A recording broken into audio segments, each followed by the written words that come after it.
are made for you, O Lord, and our hearts are restless until they rest in you.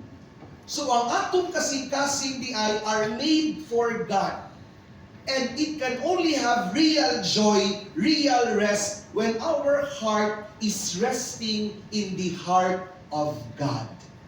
So if Jesus is in our hearts, then we can have joy. But let me ask you, if anger is in your heart, will you have joy? No. If jealousy, envy is in your heart, will you have joy? No. If unforgiveness is in your heart, will you have joy? No.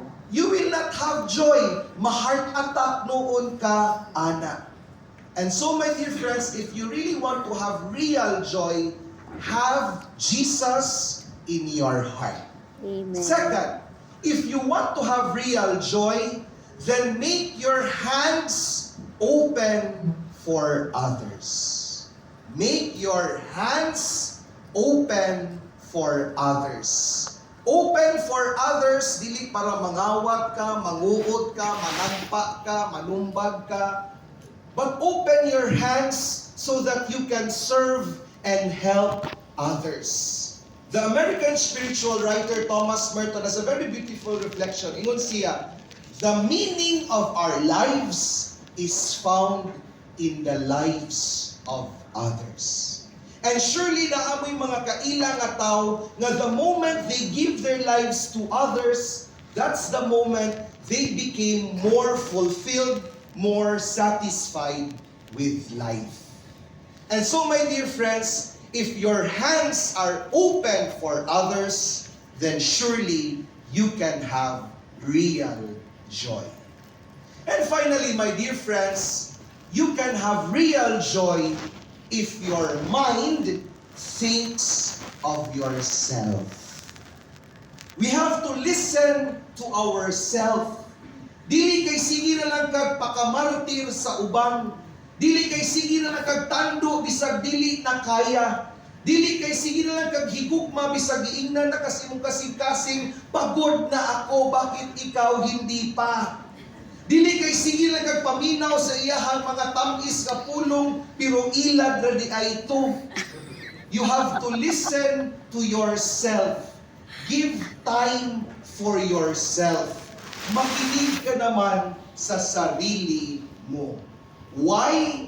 A beautiful Latin maxim has this to say, nemo dat quod non habet. You cannot give what you do not have. So if you don't take care of yourself, how can you take care of others? If you don't love yourself, how can you love others? If you don't listen to yourself, then how can you listen to others? You can have joy if your mind also thinks of yourself. My dear friends, 3 things make us truly joyful. Jesus in our hearts, hands open for others, and a mind that thinks of yourself.